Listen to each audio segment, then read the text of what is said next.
Os 4 Evangelhos.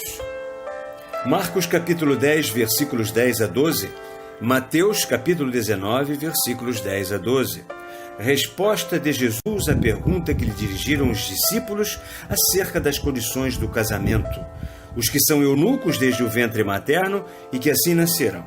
Os que foram feitos eunucos pelos homens. Os que se fizeram eunucos por causa do reino dos céus. Terceira parte.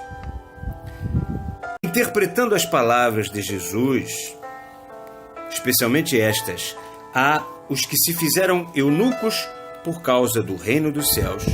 Muitos se têm dela valido para dizerem e ensinarem que o estado de continência voluntária e perpétua, tomado para agradar a Deus, é um dom do próprio Deus e constitui a única virgindade que ele se compromete a recompensar.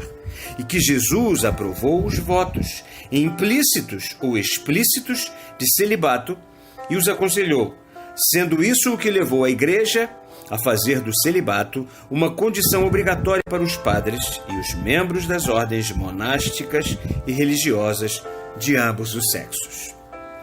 O ponto de partida era bom. Falsa, porém, foi a aplicação.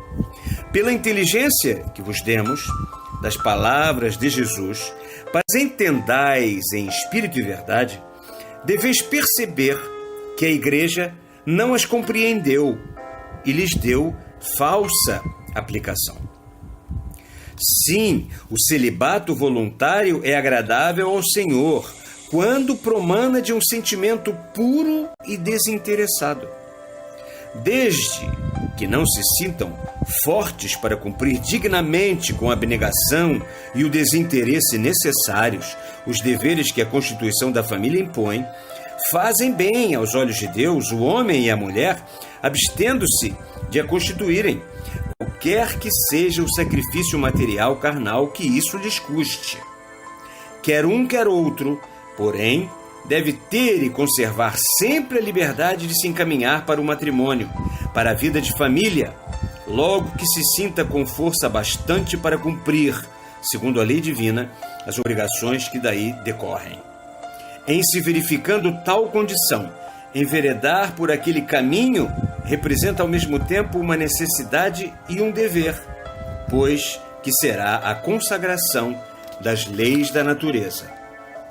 Repetimos, o homem e a mulher que não sentirem em si a força de cumprir dignamente com a abnegação e o desinteresse precisos os deveres que a família impõe, fazem bem aos olhos de Deus em se absterem de a constituir, qualquer que seja o sacrifício material, carnal que isso lhes custe.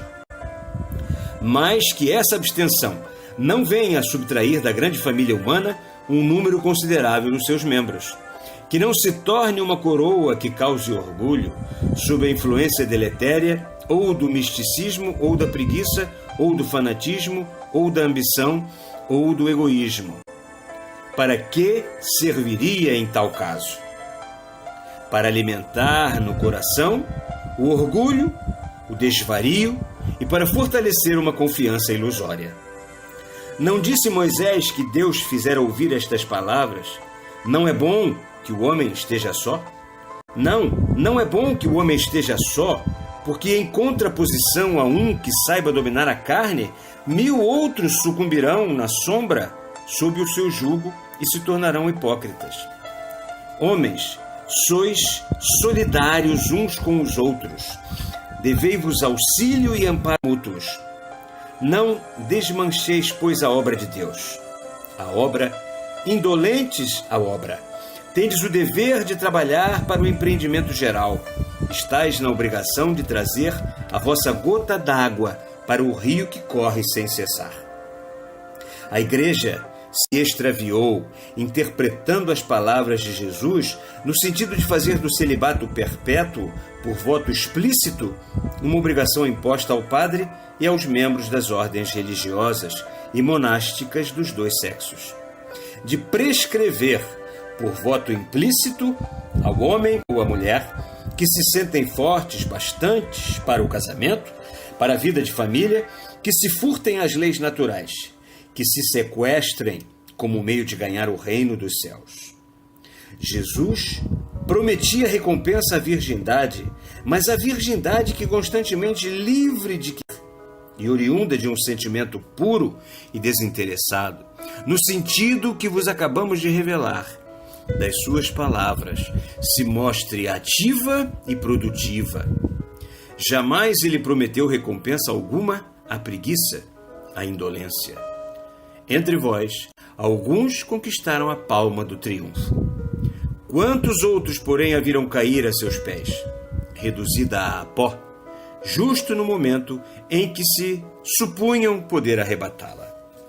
Assim, condenais em nome de Jesus o celibato que a Igreja impôs, como condição e regra ao padre, a título de ensinamento da lei evangélica que o divino modelo resumiu nestes 2 mandamentos que declarou encerrarem para todos os homens, judeus e gentios, toda a lei e os profetas. Amar a Deus acima de todas as coisas e ao próximo como a si mesmo? Sim, 3 vezes sim, já o temos dito. Os padres devem poder, como os outros homens, buscar o casamento, a vida de família, uma vez que se sintam fortes bastante para lhe cumprirem as obrigações perante Deus, de acordo com a lei natural. Devem dar o exemplo de todas as virtudes que pregam. Ora, quais são os frutos do celibato perpétuo, desde que seja imposto, obrigatório? Para muitos, a hipocrisia nas dissoluções ocultas que os arrastamentos da carne produzem e que a faculdade de casar, de constituir família, teria evitado mediante a união conformemente à lei divina. Não raro, os frutos de tal celibato são a ignomínia e a condenação que a justiça humana inflige, quando, à luz da publicidade e das provas, se proteja sobre essas devassidões. Como praticam eles as leis da família? Na maioria dos casos, afastados de seus lares, com os corações fechados às afeições tão doces do interior, levam uma vida factícia que só se desenvolve e alimenta o egoísmo, o orgulho e lhes estiola as faculdades da alma. Servidores inúteis criam para si uma tarefa inútil. Não compreendendo a lei, fazem a lei. Guias cegos, eles conduzem seus guiados pelas trevas em que caminham. Falamos aqui dos que são padres, como outros são escritores, sapateiros, músicos, ou o que quer que seja, e para os quais o sacerdócio é um meio de saírem da esfera rasteira em que deveriam viver, um estrado para galgarem o primeiro degrau da escada tão perigosa das honrarias e da fortuna. Longe de nós o pensamento de acusar o pastor humilde, que apacenta suas ovelhas no campo da verdade e com a sinceridade no coração, seja qual for a sua ignorância, seja qual for o caminho falso por onde se tenha embrenhado. A intenção, quando pura, purifica os atos. Para esses, a coroa será tecida com as flores que os orgulhosos acreditavam por si mesmos colher. Combatam com valor e permaneçam no campo de batalha os que se sintam fortes contra a carne, mas fracos ante as obrigações da família.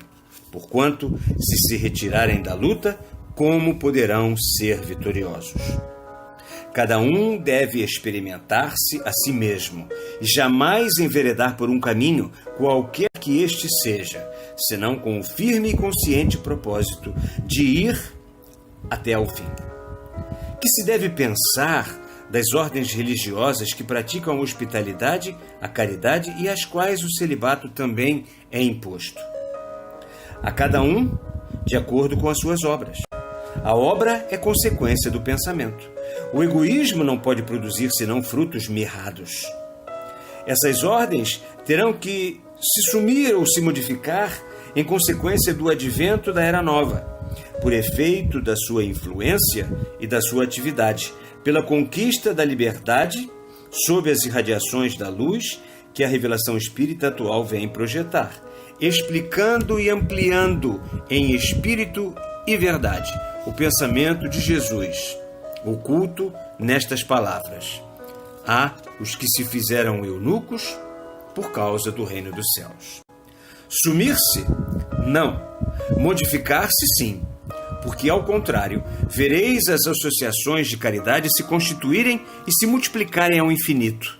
Mas então elas seguirão a rota simples e generosa que devem seguir, trabalhando pelo bem geral, na liberdade do Senhor, sob os auspícios e a ação das leis da liberdade, de solidariedade e fraternidade humanas, e não pelo bem de cada individualidade, o que afinal é usura mística, reprovada pelo Criador.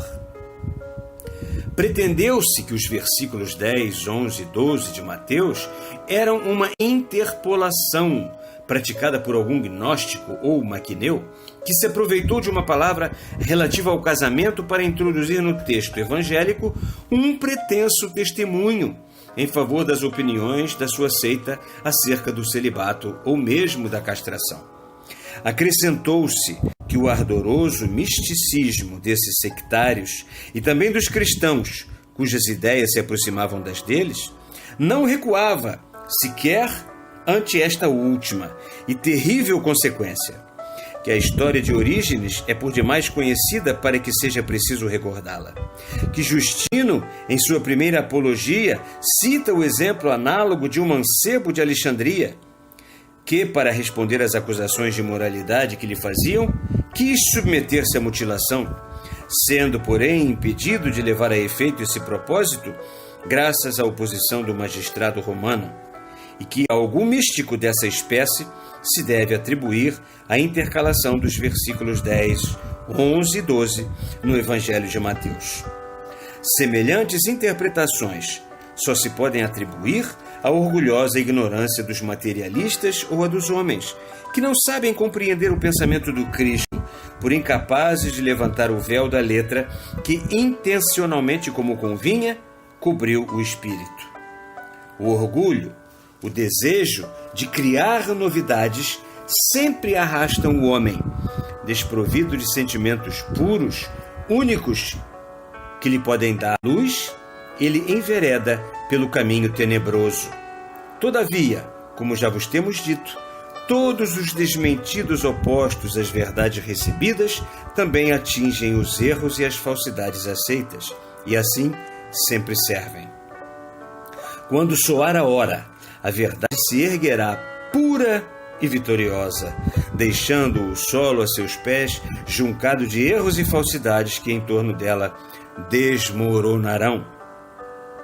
Não temais, pois, os ataques de todos esses livres pensadores, cuja liberdade consiste em tudo destruir irrefletidamente, em destruir o que são incapazes de substituir. Eles semeiam e vós colhereis.